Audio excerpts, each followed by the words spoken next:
Sampai Juli niki nggih Bu, itu sudah lebih dari 40 yang minta untuk dispensasi nikah. Anak nggih, jadi anak. Nggih. Alah Pak, paling kui usianya di bawah 19 tahun. Yang disebut anak itu nanti 18 tahun ke bawah, tapi kalau untuk pernikahan itu di bawah 19 tahun itu masuk perkawinan anak. Nun sewu Bapak Ibu, kalau kita lihat data mungkin dari sini turun.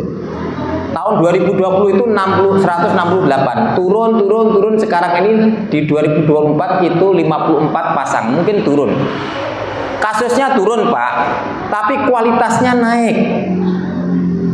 Maksudnya bagaimana? Kalau di tahun ini 2020 ini memang kasusnya banyak Bu, tapi itu sing hamil duluan itu atau sing nikah itu rata-rata sudah kelas 2 SMA atau kelas 3 SMA mau lulus.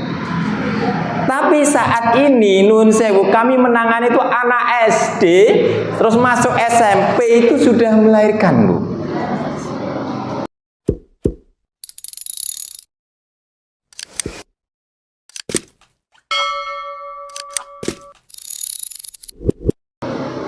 Jadi ini jumlah kasusnya turun, tapi kualitasnya naik.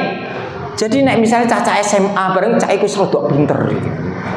Jadi sekarang nun sewu anak SD, SMP kelas 2, kelas 1 itu sudah ada yang ngajukan untuk dispensasi nikah. Ini yang saya ingin berharap, saya berharap ibu-ibu juga ikut memproteksi menanggulangi ini. Kemarin nenek sing tanya, kami kan keliling itu di daerah P4 Bu, Pak. Jadi kasus perkawinan anak itu yang banyak di daerah P4. P4 itu mana? Panean, Lausan, Poncol. Loh, enggak saya bukan. Betul, saya sendiri di KUA Panean itu juga kasus terbanyak Bu. Jadi kebetulan ini yang banyak itu mbuh mergo daerah gunung ya Pak nggih.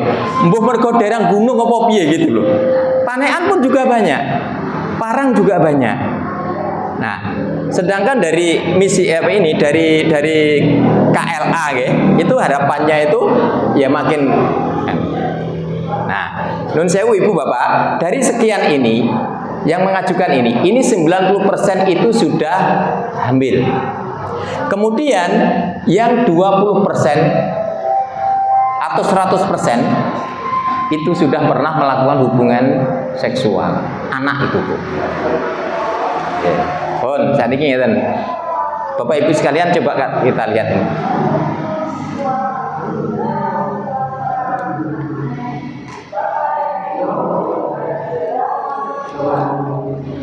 Wah, betul.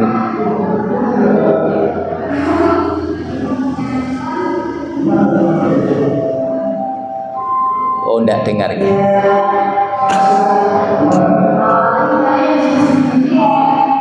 Kedap dari awal nggih. Ini ada coba.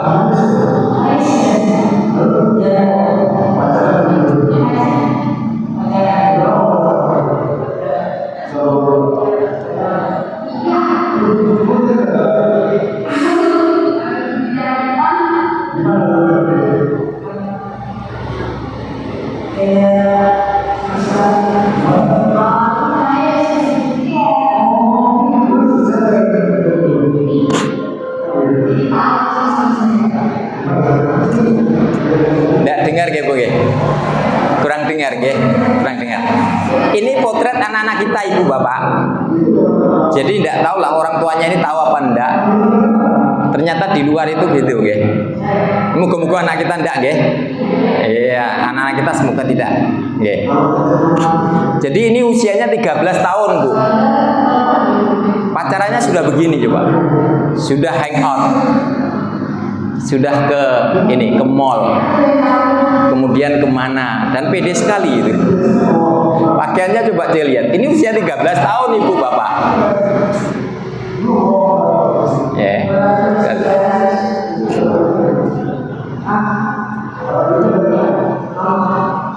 Pun maaf nggih, suaranya nggak begitu jelas. Nah, Ibu Bapak sekalian, itu tadi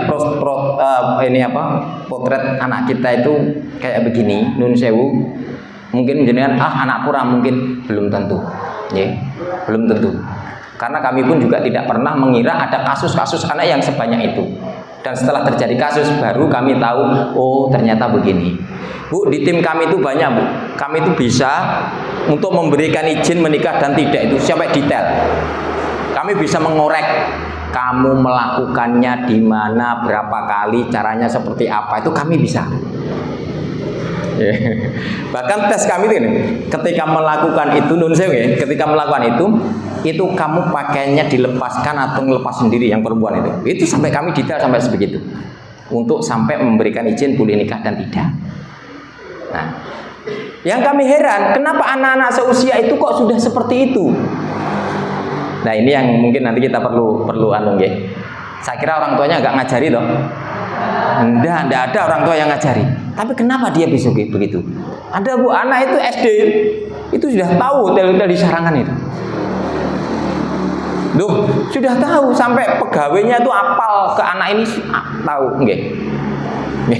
Pun mboten saya kula terus nggih. Saya enggak bedah kasus nggih, hanya contoh aja nggih. Nah, Ibu Bapak sekalian, kalau anak-anak kita ini tidak segera kita selamatkan dan tidak kita beri bekal. Pertanyaan tadi, 2045 mampukah anak-anak kita itu eksis? Sekarang gini coba, ini timnas Indonesia. Lihat, dari timnas Indonesia itu yang pemain intinya itu rata-rata mereka dari luar negeri kok. Mereka dididik di Belanda, mereka dididik di Italia, di Inggris, Jerman. Ya. Hanya beberapa yang dari Indonesia asli, hanya ini Rizky Ridho ini ya, Rizky Ridho yang standar itu tinggal 2 Pak Bu, Marcelino sama Ridho, cuma itu. Yang lain kenapa kalah? Apakah talentanya kalah? Enggak. Mereka ini Bu, ketika usia 10 tahun sampai 13 tahun, Indonesia itu menangan. Ada turnamen di Toulouse, Prancis, itu yang juara Indonesia. Di London, di Milan, Italia, itu juga Indonesia. Cuma ketika dewasa, sudah menginjak dewasa, ini kan timnas senior nggih, itu mereka kalah. Padahal di usia junior, ini orang-orang ini tidak kelihatan, belum ada namanya. Nah, kenapa? Inilah Ibu Bapak PR kita bersama. Ternyata mereka bukan pada mengandalkan cuma bakat saja, bukan. Keinginan saja bukan. Tapi apa? Mereka ternyata mengandalkan adanya attitude, mengajarkan adanya attitude. Attitude niku tingkat moralitas. Nilai-nilai yang ada pada dirinya anak, itu yang lebih penting, ya, pada diri manusia. Di antaranya ini nggak usah saya terangkan satu-satu, nggih. Panjang ini nanti. Sebenarnya ada 18 yang diinikan, Bu. Pak, yang enggak ada 18, cuma ini saya aja, ya. Nilai-nilai ini harus ditanamkan kepada anak-anak kita, Ibu Bapak. Oke. Pihak sekolah sudah. Oke. Pihak sekolah sudah tadi di visi misinya sudah ada, nggih. Cuma di rumah nggih napa mboten? Sampun napa dereng? Contoh mawon nggih, contoh. Anak kita pun jujur dereng, Pak, Bu. Kadang-kadang, nek jenenge kadang-kadang itu berarti dereng. Kenapa gini? Ini satu saja, Bu. Jujur, ya. Ini ternyata nanti menjadi nilai universal. Orang di mana saja punya keahlian sebesar apapun, sepinter apapun, kalau dia tidak jujur, nanti di dunia modern mereka tidak akan ada tempat. Nggak ada perusahaan itu yang mau menerima orang yang tidak jujur. Nah, saat ini mungkin enak, ya. Ke depan tidak, ya. Ke depan tidak. Nah, ini loh Bu, yang dimiliki oleh orang-orang pemain naturalisasi itu bukan skill sepak bolanya, bukan tinggi badannya, tapi mereka itu punya attitude, punya tingkat moralitas. Itulah yang mengalahkan anak-anak Indonesia. Itu hanya di sepak bola. Apakah di bidang yang lain anak-anak Indonesia bisa unggul? Selama anak-anak Indonesia itu tidak punya nilai-nilai attitude ini tadi, maka mereka pun akan kalah. Kalau mereka kalah di tahun 2045, itu mereka bisa jadi akan menjadi buruh di negeri sendiri. Kita nggak rela, nggih. Nah, kita nggak rela. Nah, oleh karena itu Ibu Bapak sekalian, kita perlu melakukan langkah-langkah. Melakukan langkah-langkah. Nah, nun sewu, pembentukan karakter tadi, nggih. Pembentukan attitude tadi itu dipengaruhi 3 faktor. Pertama rumah, kemudian sekolah, kemudian lingkungan atau medsos. Kira-kira yang harusnya paling mempengaruhi atau paling dominan yang mana, Bu? Yang seharusnya sing kudune paling berperan pundi? Rumah nggih, rumah. Nah, terus kemudian yang terjadi yang paling mempengaruhi anak-anak kita mana? Medsos. Nah, inilah yang perlu kita anu, Bu, nggih. Kita berusaha nggih. Ojo terus tanah cas saiki wayahe apa usume medsos. Nggih. Nun sewu, apakah yang diberikan oleh medsos itu selalu sesuatu yang baik? Tidak, Bu. Nggih. Ada seorang ibu itu setelah membaca chatnya anaknya semaput, Bu. Nggih, enten. Ada seorang ibu membaca chatnya anaknya itu semaput. Kenapa? Ternyata anaknya yang masih SD itu chatnya itu ngalahke pelakon. Loh iya. Jenengan atas ngeceki anune putrane jenengan? Nggih, sering nggih? Iya. Itu perlu, Bu, ya, sebagai media kontrol. Seperti tadi disampaikan harus ada kontrak ketika jenengan membelikan HP, ya. Nggih. Monggo, itu selalu anu, Bu. Kenapa? Nanti kalau misalnya jenengan nggak pernah delok, jenengan nggak tahu seberapa besar putranya jenengan itu berselancar di dunia maya, ngerti-ngerti sudah berkasus, nanti akhirnya jatuh tadi getun buri kan, ya, getun buri. Nah, Ibu Bapak sekalian, maka disinilah nun sewu yang harusnya dominan itu rumah. Nah, rumah dan sekolah ini mesti yang diajarkan mesti baik. Tapi kenapa kalah dengan medsos? Ini yang harus kita cari jalan keluarnya. Jalan keluarnya. Oleh karena itu monggo kita kembalikan bagaimana fungsi rumah dan sekolah itu menjadi dominan kembali. Balik neh sing dominan itu sekolah dan rumah. Nah, Ibu Bapak sekalian, maka penting adanya ini membangun sinergi antara orang tua dengan sekolah untuk meningkatkan prestasi dan karakter siswa. Jadi, Bu, coba nanti jenengan kolaborasi dengan sekolah nggih. Sering-sering jenengan itu ora usah nunggu diundang ngeten iki. Mboten usah nunggu diundang. Seringlah jenengan konsultasi dengan wali kelas. Bukan nek masalah, musuh nek masalah lagi dipanggil sekolah, enggak. Dekat wali kelas tanya, Bu, bagaimana perkembangan anak saya? Kemudian apa yang harus saya lakukan di rumah? Nanti klop jenengan dengan sekolah itu klop. Maka disitulah nanti bisa mengoptimalkan bagaimana putrane panjenengan nanti berkembang, berprestasi itu bisa di situ. Nggih. Nah jenengan butuh pasrahne sekolahan wis babahno, alah bayar 30.000 tak bayarane. Cuma gitu tapi jenengan nggak peduli. Nah, maka anak pun kadang-kadang juga mengabaikan. Nah, jenengan nggak peduli, anak mengabaikan, Bu. Kalau anak mengabaikan panjenengan, dia tidak mau mengikuti kata-kata jenengan, akhirnya yang didengar adalah medsosnya, Nah, oleh karena itu Ibu Bapak ini sebenarnya pentingnya seperti ini tadi sudah usah saya nopo menika baleni pun dijelaske Pak Kepala nggih. Jadi ada pentingnya sinergi antara orang tua dan sekolah. Kemudian bentuk sinerginya bisa gini, komunikasi terbuka. Terus orang tua terlibat kegiatan sekolah. Jadi ku nek futsal nggih, nek voli, nek tanding yo melu diragati nggih Bu nggih. Nek latihan tok nek sekolah latihan tok, lah tanding metu iki gitu diragati, Nah, terus saling percaya dan menghargai antara sekolah dan orang tua, kerjasama nih gini. Terus dukungan belajar di rumah, gitu, Terus kemudian ada evaluasi rutin. Pun niki nggak usah saya terangkan, manfaatnya juga begitu. Kemudian langkahnya, langkahnya. Pertama, Bu, bangun visi yang kuat kepada anak kita. Anak kita ini Bapak, Ibu, itu koyok kena diarani koyok stroberi. Ngertos stroberi? Stroberi itu kan gambarnya apik nggih, apa bentuknya apik nggih. Abang, blenik-blenik ireng, kayak terus apik nggih. Tapi nek dipencet pripun? Hancur, ya kan? Anak kita tuh kadang gitu. Ketoke bocah ngene-ngene, nek tibake ternyata jiwanya itu rapuh. Gampang mutungan, dia tidak percaya diri, nggak percaya diri. Inilah nun sewu, fungsinya panjenengan coba di rumah, nanti dibangun visi yang kuat. Apa itu? Keinginan dan keyakinan untuk sukses. Maka penting bagi orang tua itu untuk mengawal cita-cita anak. Kuatkan, Bu. Anaknya kuat kan, kowe kudu duwe cita-cita, gak usah mikir perkara napa menika gede apa cilik iso apa ora, gak usah mikir.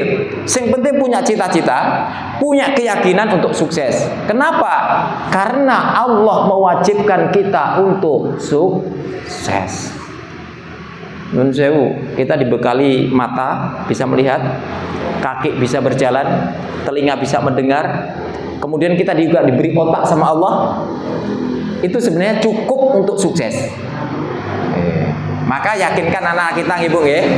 Kalau anak kita nanti dia bisa yakin, punya keyakinan kuat untuk sukses, maka kalau ada kendala dia itu tidak akan keder, tidak akan minder. Saya buat gini. Kalau orang biasa itu seperti ini ibu bapak, coba lihat. Kalau dia tidak yakin dengan cita-citanya sehingga melihat cita-citanya itu kecil, maka ketika ada kendala, maka cita-citanya nggak kelihatan. Tapi kalau dia itu kuat, ini cita-citanya kuat, nah, maka sekalipun di depannya ada kendala, ini tidak akan terasa. Nun sewu, lho itu pancen digedhekne. Sik, Bu, Pak, nun sewu. Ini besarnya kendala ini saya buat sama. Lihat, yang atas pun sama kan? Jadi tinggal yang kendala, sama toh? Loh. Cuma yang dibesarkan bukan kendalanya yang dikecilkan, tapi yang dibesarkan adalah keyakinan untuk sukses. Niki perlunya penjenengan memberikan we mesti sukses, mesti sukses. Jangan takut Bu, jenengan dikasih senjata untuk bisa mengantarkan putranya penjenengan sukses. Nanti di akhir saya sampaikan, ya. Coba sekarang ini Ibu Bapak bisa melihat ini gambar apa? Ada warna apa saja? Macam-macam, ya. Kuning, hijau, ungu. Banyak warna ibu ya. Coba sekarang saya minta 10 detik saja. Coba fokuskan pandangan panjenengan pada satu titik hitam yang ada di tengah ini. Fokus Bu. Merasakan perubahan?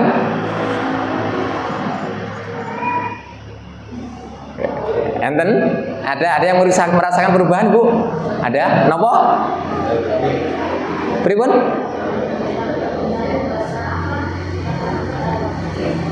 Pripun Bu yang dirasakan jenengan pripun? Hah? Nah, niki ngeten Bu. Ini sebenarnya bukan sulap, bukan sihir. Cuma bagaimana kita kita mengoptimalkan fokus. Ngeten. Kalau seandainya jenengan bisa fokus pada satu titik hitam yang ada di tengah. Fokus saja pandangi satu titik yang di tengah, nanti warna yang lain akan hilang. Sampun apa dereng? Nek dereng berarti jenengan dereng bisa fokus. Niki anak-anak biasanya, anak-anak sudah nggih. Loh, anak-anak sudah Bu. Anak-anak mudah dia fokus nggih. Nek orang tua apa?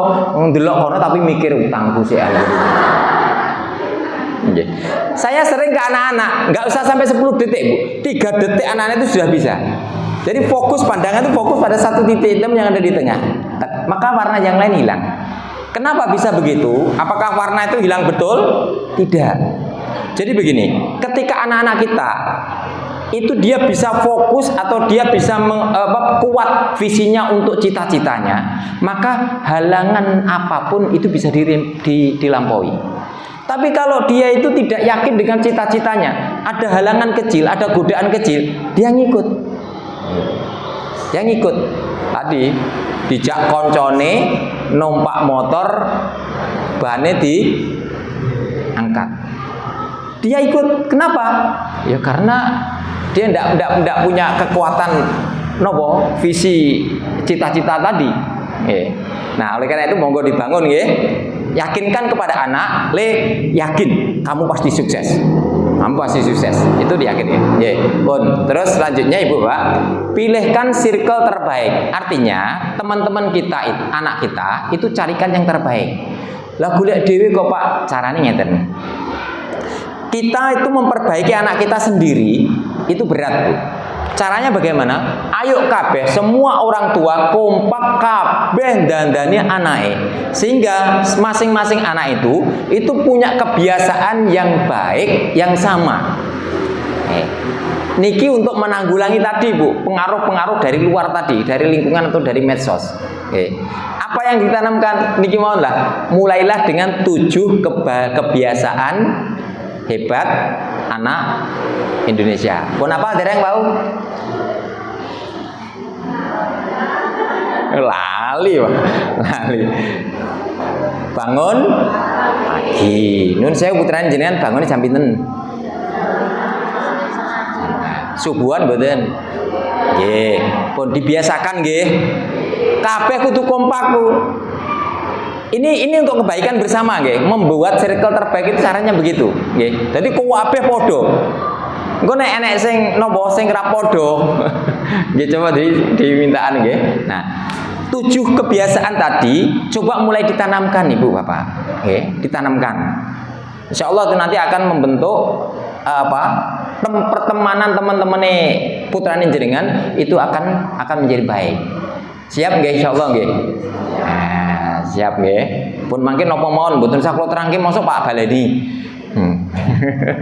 Nggih mangke tanglet mawon nggih, tanglet mawon nggih. Utawa takokane, "Le, Nduk, kowe 7 kebiasaan hebat apa?" Nah, mungkin tinggal melaksanakan di rumah nggih. Nah, Ibu Bapak, 2 kegiatan ini sebenarnya sama-sama naik motor, sama-sama banteran. Tapi hakikatnya sama mboten? Mboten. Ndak. Ini sama-sama naik motor, ini sama-sama banter-banteran, tapi hakikatnya berbeda. Nah, kira-kira jenengan pengen gadah putra, pengen sing dhuwur napa sing ngisor?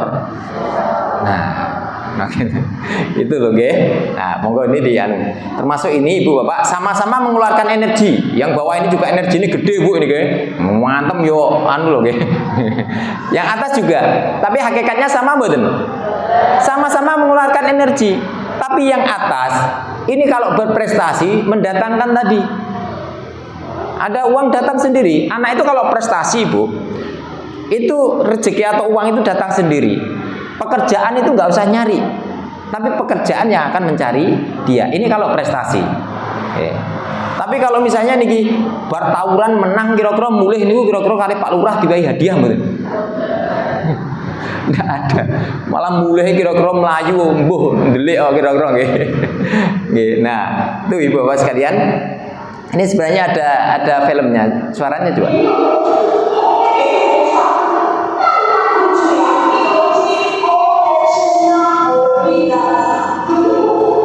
Saged mboten Bu? Saged maos mboten? Niki basane basa tapi saged maos nggih. Ngikuti saged nggih. Nggih diwaca anune mawon nggih. Diwaca napa niku? Diwaca anune mawon nggih.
Pelajaran apa dari film yang pendek ini yang bisa diambil?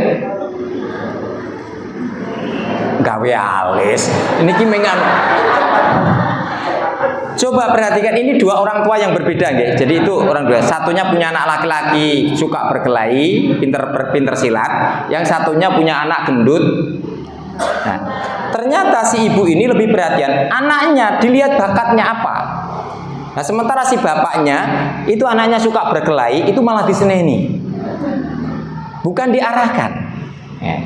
Pun satu, kedua, si ibu ini justru dia inisiatif pengen nemui gurunya untuk membicarakan prestasinya. Oke. Coba berarti penjenengan begitu nggih? Coba nggih. Ndak usah nunggu nanti urung enek pertemuan wali murid to yo. Engko enek karo njukuk rapot. Ndak, Bu. Nggih. Nek ngambil rapot nanti kan evaluasi nggih niku nggih. Ndak. Di saat-saat itu ada sesuatu jenengan konsultasi, jenengan ngomong-ngomong. Pareng nggih, Pak. Mau anu. Nah, pengen panggil wali murid, apa wali kelas, pareng. Oke. Perlu, Bu, itu. Jadi apa yang ada di putrane penjenengan, nanti penjenengan bisa menindaklanjuti. Guru saya kira lebih pinter melihat, oh anak ini pinter ini gini. Terus satu lagi, Bu. Nek ini tadi dapat nilai matematika 65. Ibunya gimana? Seneng nggih? Nek jenengan piye? Apa iki? Nilai kok 65? Delok kancamu ki lho 90. Sikap untuk menerima bagaimana si anak ini mendapatkan hasil prestasinya, entah tinggi entah rendah, itu kedewasaan orang tua yang diperlukan. Nggih. Nek nun sewu putrane jenengan matematika 6, nek jenengan cemooh, sesuk dhek males belajar. Tapi nek ini alhamdulillah le wis iso oleh 6, dia akan semakin terpacu untuk belajar lebih giat. Nggih, ngoten nggih. Terus tadi ada satu. Jangan sepelekan kepada siapa saja ini ngajarkan ngomonglah yang baik, matur suwun, alhamdulillah, nek cara Inggrisnya wae nggih, great, ngoten nggih. Marvelous kan ngoten nggih. Nah, extraordinary wis napa nggih. Ngomong yang baik.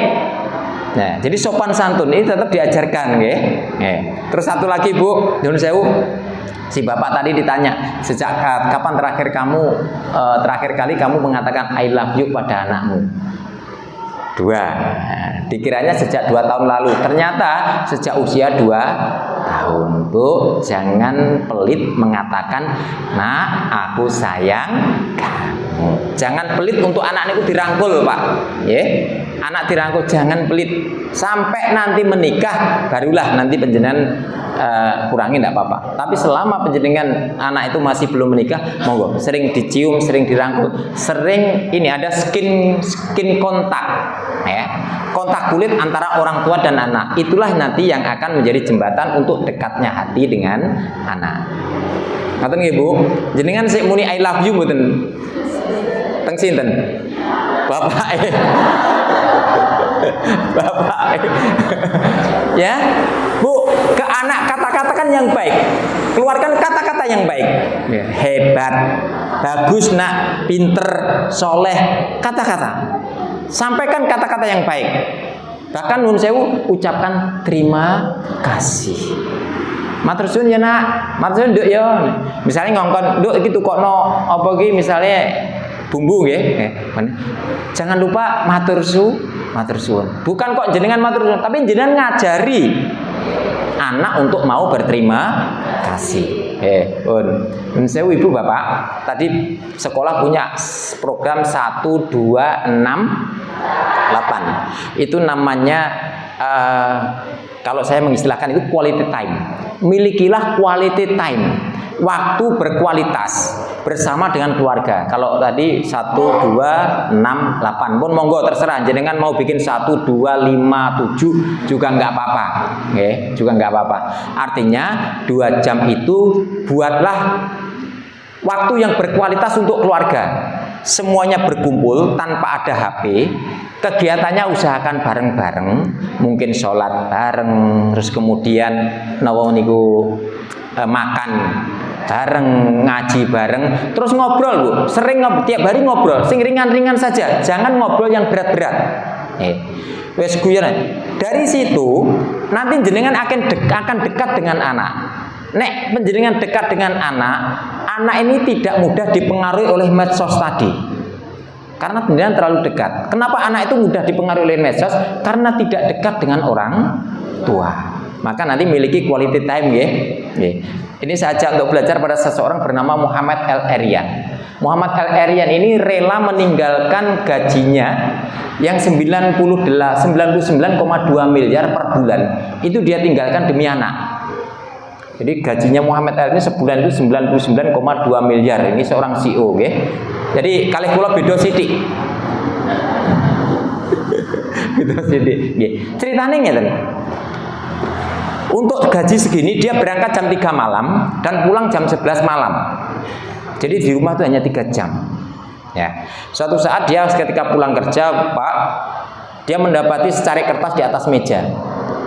Judul di atas itu membuat dia tertarik. Judulnya gini, hutang ayahku kepadaku. Kaget dia.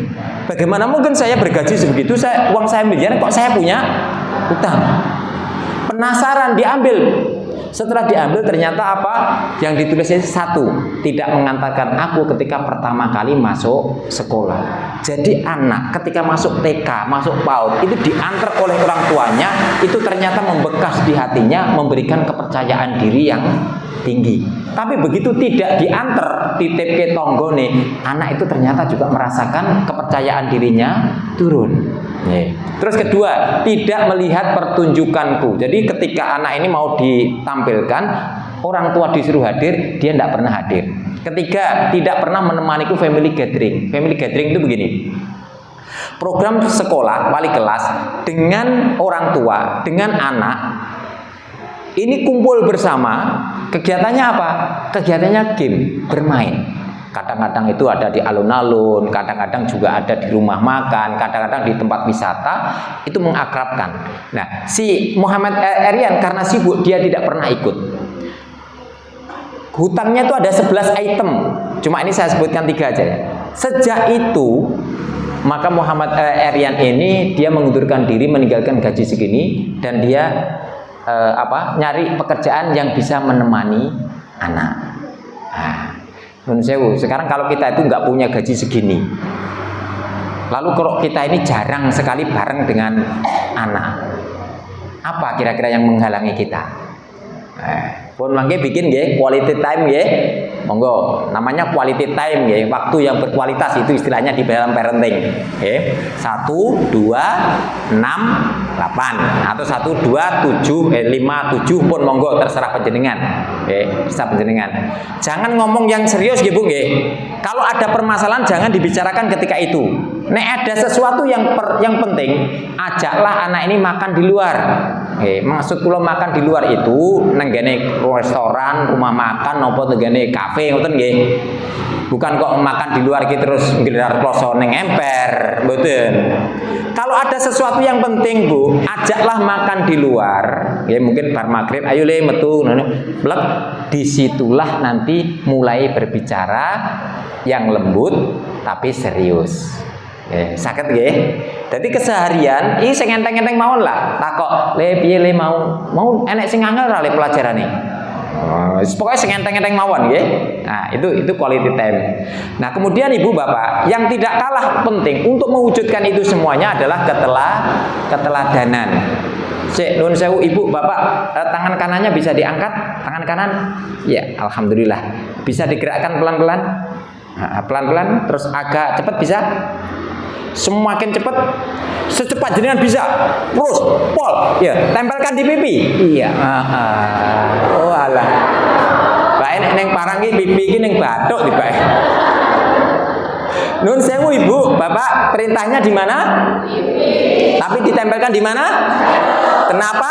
Karena contohnya di bathuk. Jenengan kan melihat saya. Karena contohnya di bathuk, perintahnya di pipi, tapi karena contohnya di bathuk yang dilaksanakan, inilah Ibu Bapak, ya, yang terjadi pada anak kita itu bukan pada anak kita, semuanya itu lebih mudah melihat contohnya daripada mengikuti perintahnya. Nah, sehingga seorang ahli itu mengatakan begini, jangan mengkhawatirkan bahwa anak-anak tidak mendengarkan Anda, tapi khawatirkanlah bahwa mereka selalu mengamati Anda. Nek penjenengan pengen putrane saya, jenengan tunjukkan saya. Nek pengen putrane ku rajin sholat, tunjukkan penjenengan dulu yang rajin sholat. Pengen anak ini ku bertutur kata yang baik, penjenengan juga harus lebih dulu bertutur kata yang baik. Nah, ibu bapak sekalian, jadi begini, mungkin anak kita gagal dalam mengikuti kata-kata kita, tetapi yakinlah bahwa ia tidak pernah gagal dalam meniru perilaku kita. Maka perlu nun sewu, perlu anak kita ini contoh dulu ya. Nah, contoh dulu. Bu, kira-kira jenengan iku ora pegang HP rong jam kira-kira kuat mboten? Ya, kuat alhamdulillah ngoten nggih. Lah wingi ning yo Pak rong jam ra nyekel iku nek scroll ku apa TikTok ku ra yo. Oke, Ibu Bapak sekalian yang dirahmati Allah. Ini sebenarnya ada film-film nggih. Waktunya telas Pak.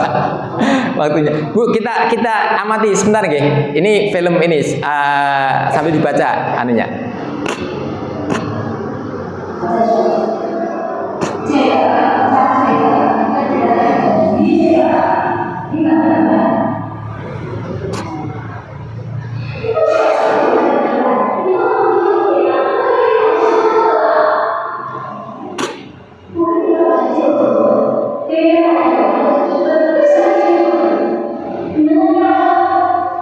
Bu, nun sewu. Nek bocah ngantek nyureng koyo ngeten iki. Gitu. Itu kira-kira yang di depannya itu kira-kira bidadari napa mak lampir? Mak lampir nggih. Kula takok semindah malih. Nek bocah kok nyarek nyureng koyo ngeten iki, kira-kira niku sing teng ajenge niku bidadari napa mak lampir? Kula teng sampinge mboten teng ajenge. Teng ajenge niki bidadari napa mak lampir? Oke, Ibu Bapak. Ayo terus. Lah kok malah nggih hilang. Nggih tadi mana sampai mana tadi? Pun lanjut nggih dibaca dipil. Niki pun diulang ping 10 ra mudeng-mudeng.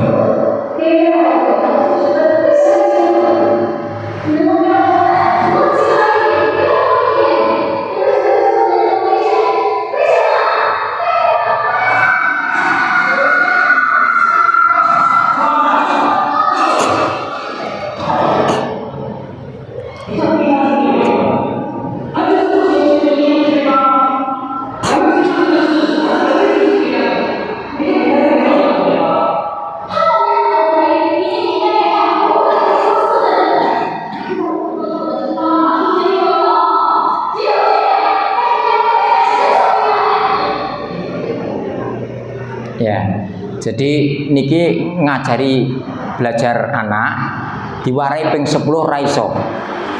Nah kira-kira jenengan pripun, Bu? Padha kali niki.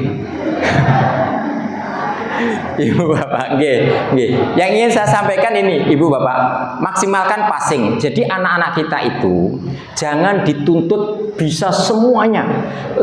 Kowe kudu iso pencak silat, kowe kudu iso voli, kowe kudu iso bal-balan, kowe kudu iso ndak. Anak itu punya passing, punya bakat. Dia cenderungnya kemana?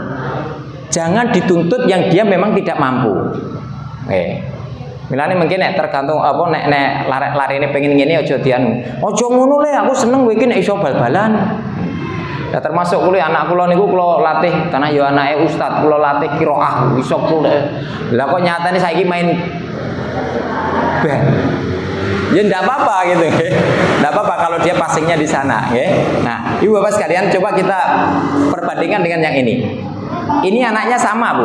Tadi yang di rumah, ini di sekolah diperlakukan oleh gurunya gini.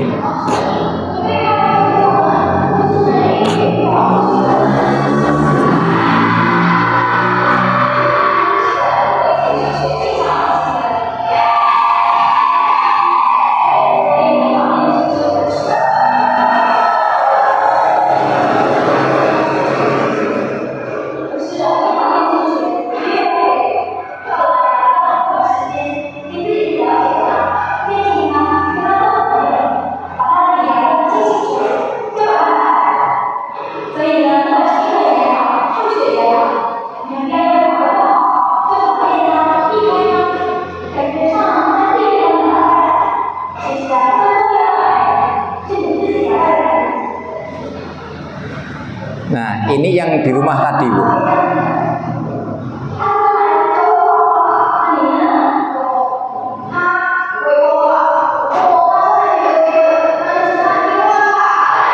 Ya. Ini anak yang di rumah tadi nyureng tadi. Dituntut matematika tidak bisa, tapi ternyata dia anunya passingnya di menggambar. Dibimbing gurunya, ternyata dia menjadi juara melukis. Ya. Anak yang pandai melukis jangan dipaksa harus pintar matematika. Ngertos nggih? Anak mungkin bakatnya di seni, jangan dipaksa untuk olahraga sekedarnya, tapi untuk prestasi mungkin di sini. Oke, baik Ibu Bapak sekalian. Panjang ya misalnya. Ngeten. Anak kita ini berproses, Bu. Pak, jangan menuntut hasil saat sekarang. Dampingilah anak kita, karena proses itu belum menentukan hasil akhir. Contoh, ini nih gambaran mawon.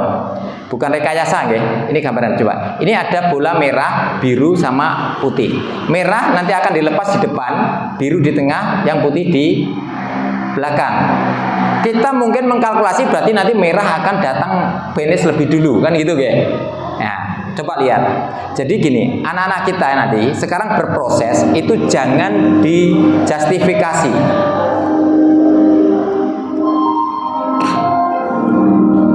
Jadi anak kita jangan difonis dulu kok. Yang sekarang berprestasi jangan sombong karena bisa jadi nanti dilewati. Yang sekarang belum, mungkin prestasinya belum muncul, jangan kecil hati karena ini masih berproses.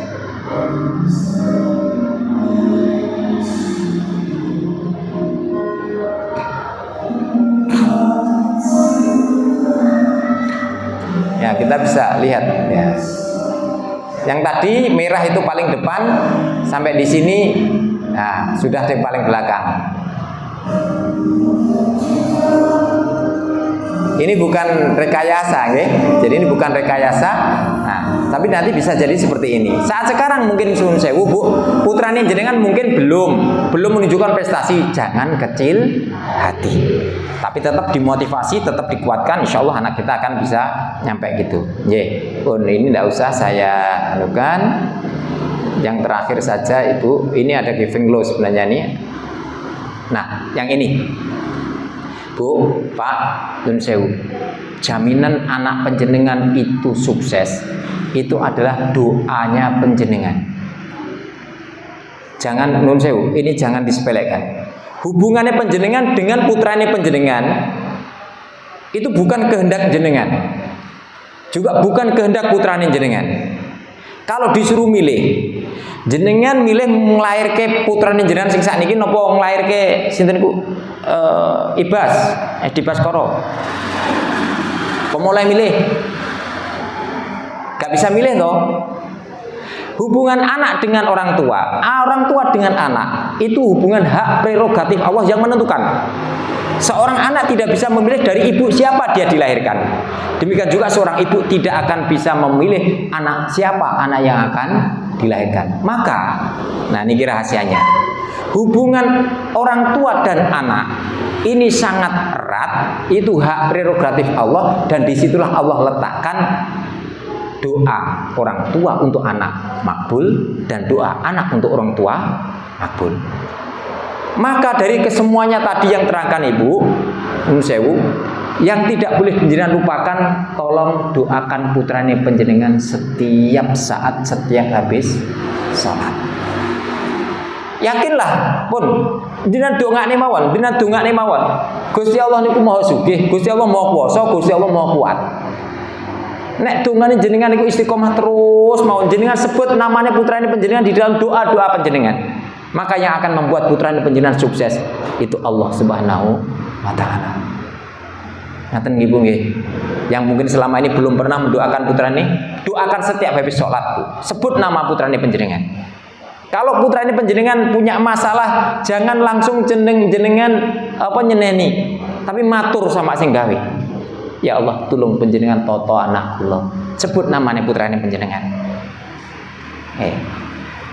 Ingat, doane jenengan itu kekuatan terbesar untuk suksesnya putrane penjenengan. Insyaallah siap nggih Bu nggih. Secara fisik kita bisa mendampingi, dan sudah secara ruhiyah, secara moral, doa jangan lupa. Jangan nunggu punya permasalahan. Meskipun tidak punya permasalahan, minta sama Allah, ya Allah, panjenengan toto anak kula, panjenengan toto anak kula, panjenengan toto anak kula. Insya Allah nanti panjenengan ringan. Siap Bu mengantarkan, mengawal cita-citanya anak kita? Siap. Siap mengantarkan anak kita menuju kesuksesan? Siap. Oke, semoga kita bisa betul-betul menikmati nanti anak-anak kita 2045 dia menjadi orang yang eksis, orang yang bisa berdiri di negerinya sendiri. Sebenarnya ini saya selalu menutup dengan lagu Bu. Ini lagunya sebenarnya ini saya buat khusus, judulnya Ibu. Tapi waktunya pun boten enten. Oleh karena itu langsung saja matur thank you, matur sembah nuwun, kurang lebihnya mohon dimaafkan. Akhirul kalam billahi taufiq wa hidayah. Wassalamualaikum warahmatullahi wabarakatuh.